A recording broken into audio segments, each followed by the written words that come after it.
It's going to be nice, though. I think getting out of the spotlight and just getting to live my life and do things that I want to do, and not have to sit and I love talking to all of you, but it's going to be nice to not have to sit in front of a microphone, multiple times a week. I really appreciate all of you, but it will be nice to kind of get away and relax for a little bit. And I appreciate everything you all do as well, so I thank you.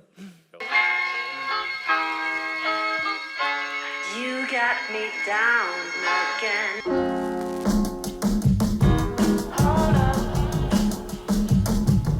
Caitlin Clark's potential departure from the WNBA to play in Europe has shocked fans and analysts alike. While her frustration with the league's physicality and officiating has been well documented, a deeper factor may be at play: the rising racial tensions within the league, specifically tied to Alyssa Thomas's recent accusations. Could this racial controversy be the final push for Clark to explore opportunities overseas? Clark's rookie season was undeniably electric, with her breaking records, lifting the Indiana Fever out of irrelevance, and propelling the WNBA into the spotlight. However, this meteoric rise came at a cost. From facing brutal physical defense to controversial no-calls, like DiJonai Carrington's infamous eye poke, Clark has felt unprotected by the league's officiating. "I feel like I'm getting hammered, and opponents get away with things that other players don't," she said in an interview after the Fever's heartbreaking playoff exit.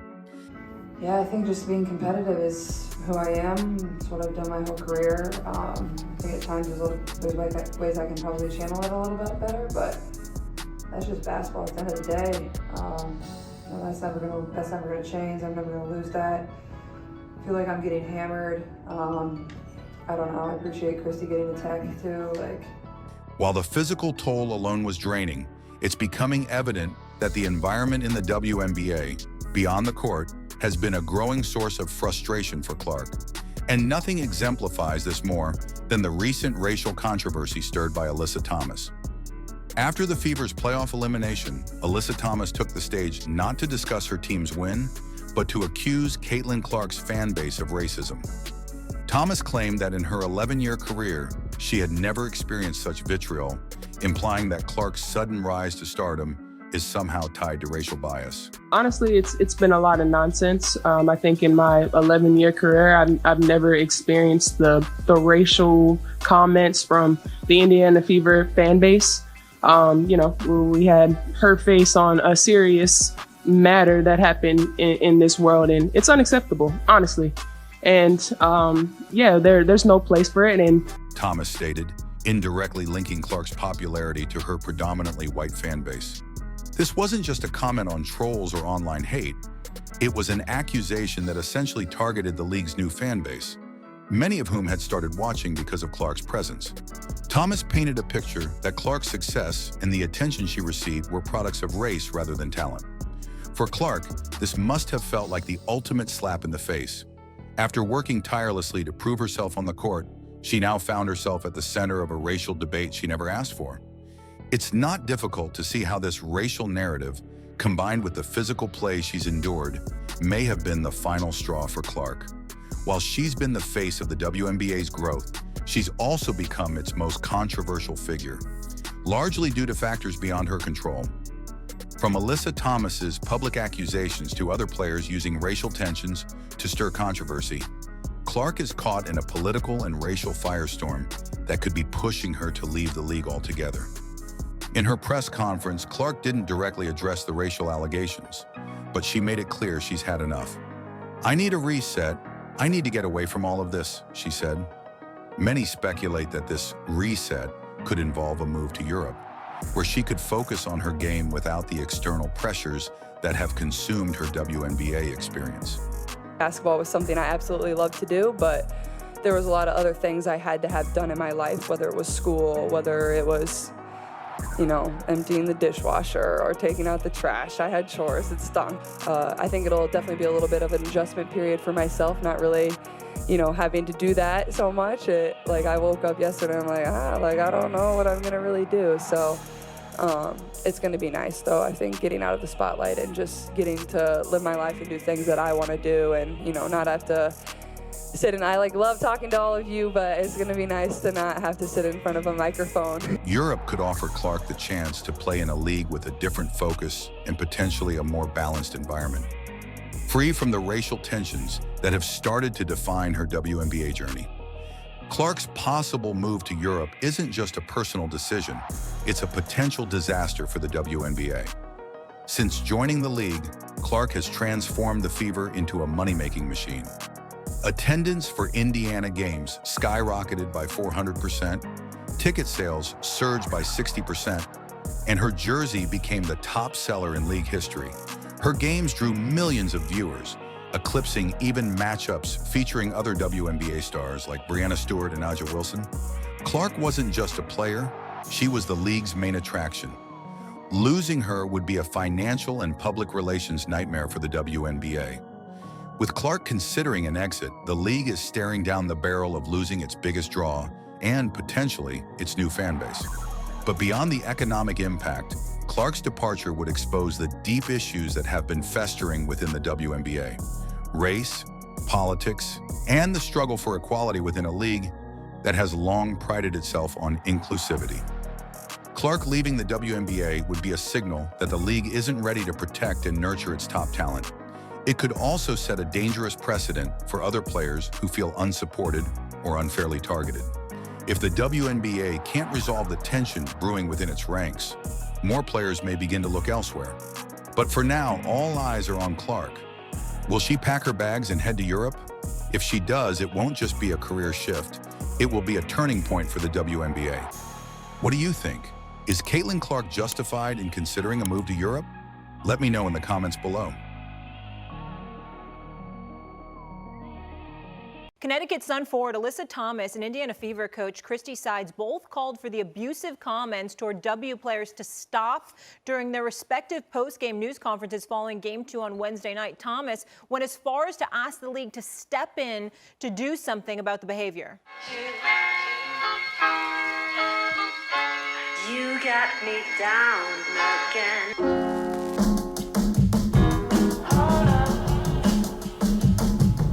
When sports rivalries go beyond the court, they take on a life of their own.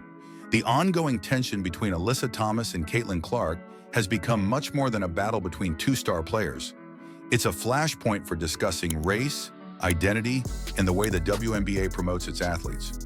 But are these conversations deepening the sport, or are they exposing a divide that runs deeper than basketball? Let's break it down. Alyssa Thomas and Caitlin Clark faced off in a highly anticipated playoff series. Clark, the rookie sensation from Iowa, had electrified the league with her dominant performances, and Thomas, a veteran of the WNBA, had built a reputation for toughness and grit. The clash was inevitable, and fans expected fireworks. In a hard-fought game, tensions boiled over when Thomas set a brutal screen on Clark, knocking her to the floor. The incident ignited a flurry of reactions. Clark, known for her resilience, bounced back up, but the fans didn't let it go.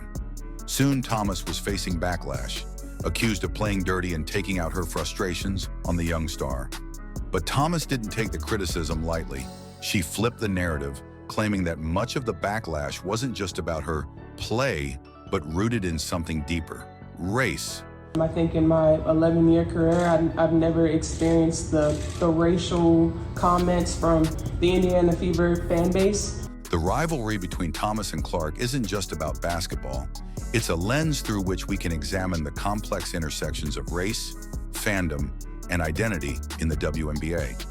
Thomas's accusation that Clark's fans were racially motivated in their criticism opened up a conversation that has long been simmering under the surface of women's sports.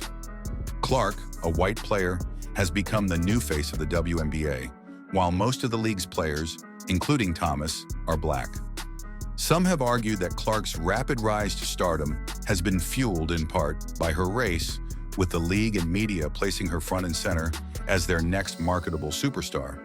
The WNBA, historically focused on inclusion and diversity, suddenly finds itself in a challenging position.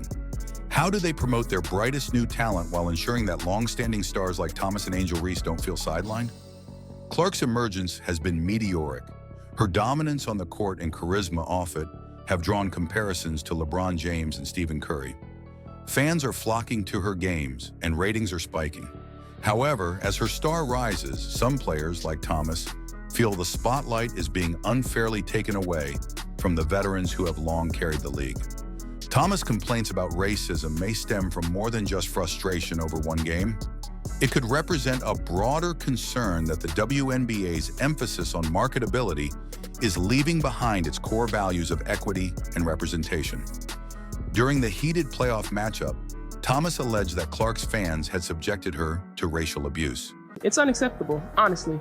And yeah, there's no place for it. And we've been professional throughout the whole entire thing, but I've never been called the things that I've been called on social media, and there's no place for it. You know, we come to play basketball for our job and it's fun, but we don't want to go to work every day and have social media blown up over things like that. It's uncalled for, and something needs to be done, whether it's, you know, them checking their fans or this league checking. There's no time for it anymore. Whether these claims are true or not, they highlight a tension between the league's marketing strategy and the realities of race relations in the U.S. The question remains, is Clark being unfairly elevated because she fits a certain image, or is this simply the consequence of a new talent eclipsing the old guard?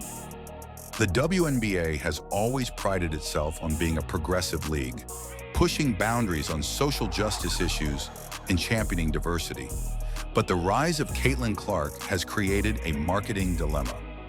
The league desperately needs a star to capture mainstream attention and boost ratings, and Clark fits that bill.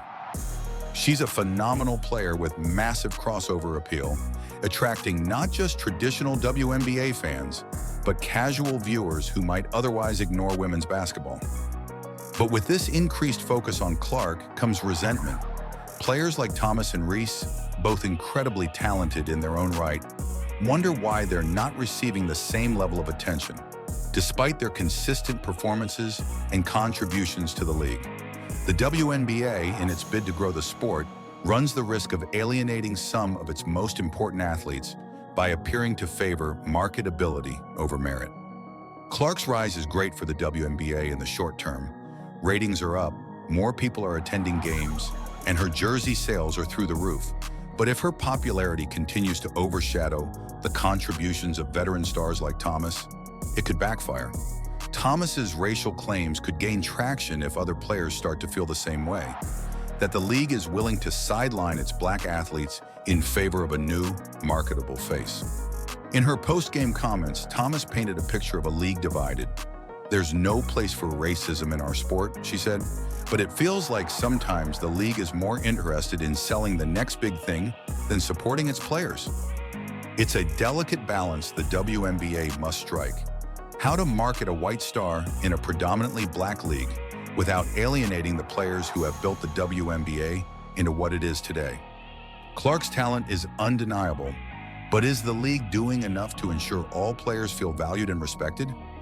As the rivalry between Thomas and Clark continues, it will be interesting to see how the WNBA handles these tensions. Will they continue to push Clark as the face of the league, or will they make a conscious effort to promote all of their stars equally? What's clear is that the dynamics between these players are far from resolved. Clark, for her part, has stayed relatively quiet on the matter, preferring to let her game do the talking. But as the league looks to the future, it will have to contend with these deeper issues of race and identity if it wants to avoid alienating both players and fans. The feud between Caitlin Clark and Alyssa Thomas is more than just a personal rivalry. It's a reflection of larger issues within the WNBA. As the league navigates this tricky terrain, it must find a way to promote its stars, tackle accusations of racial bias, and maintain its identity as a progressive force in sports. How they manage this could shape the future of women's basketball for years to come. Those guys, they're the racists when really y'all are the racists. You got me down again.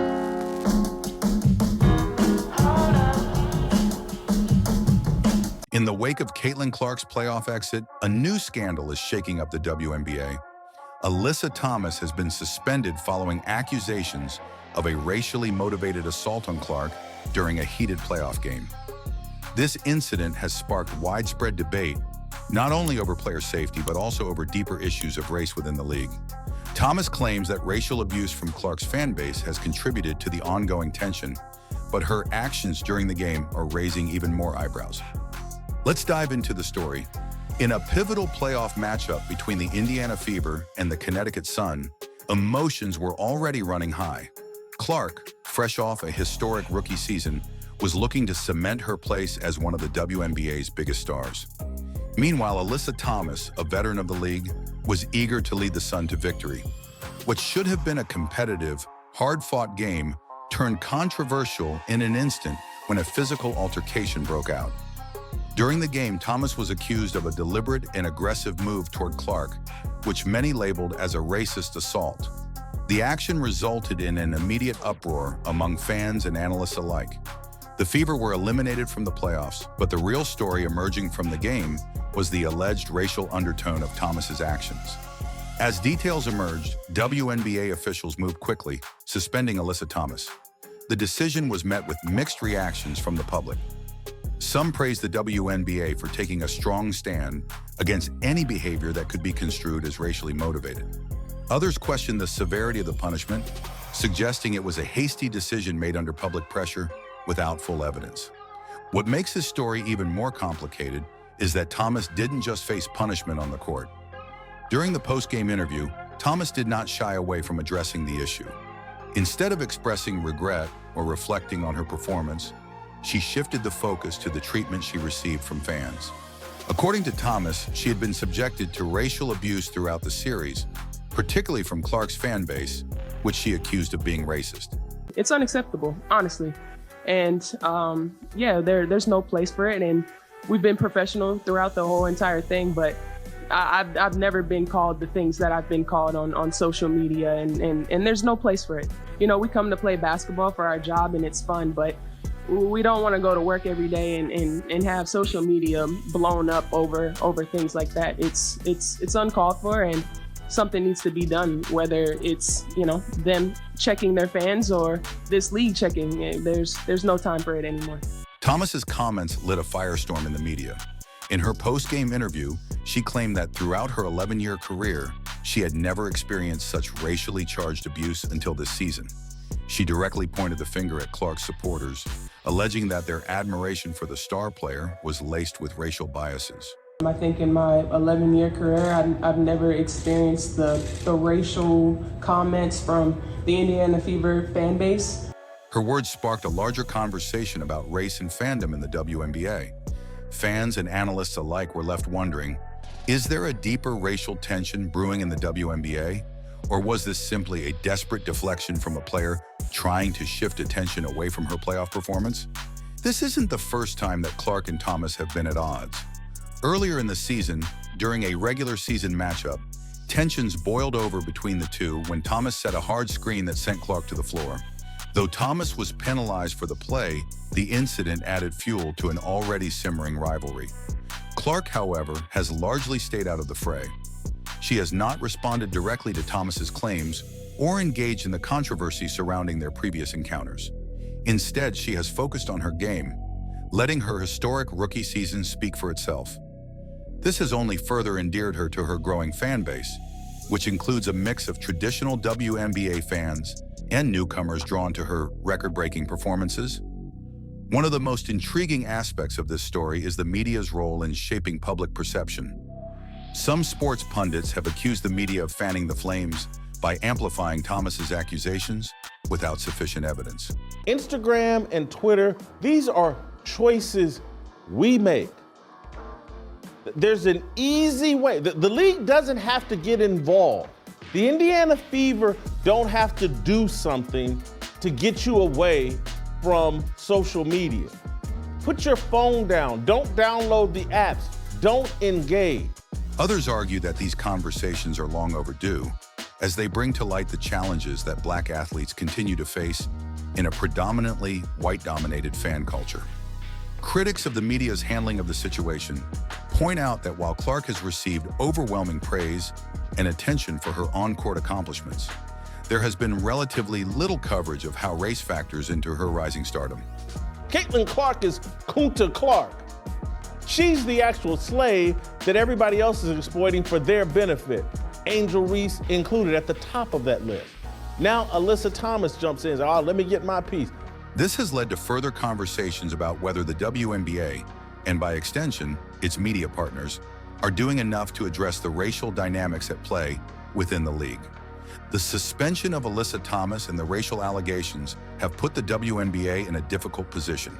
The league must now address multiple issues: the integrity of the game, the safety of its players, and the deeper racial tensions that have been brought to the surface. With Clark out of the playoffs and Thomas suspended, the WNBA will need to navigate the fallout carefully to avoid alienating fans on either side of the debate.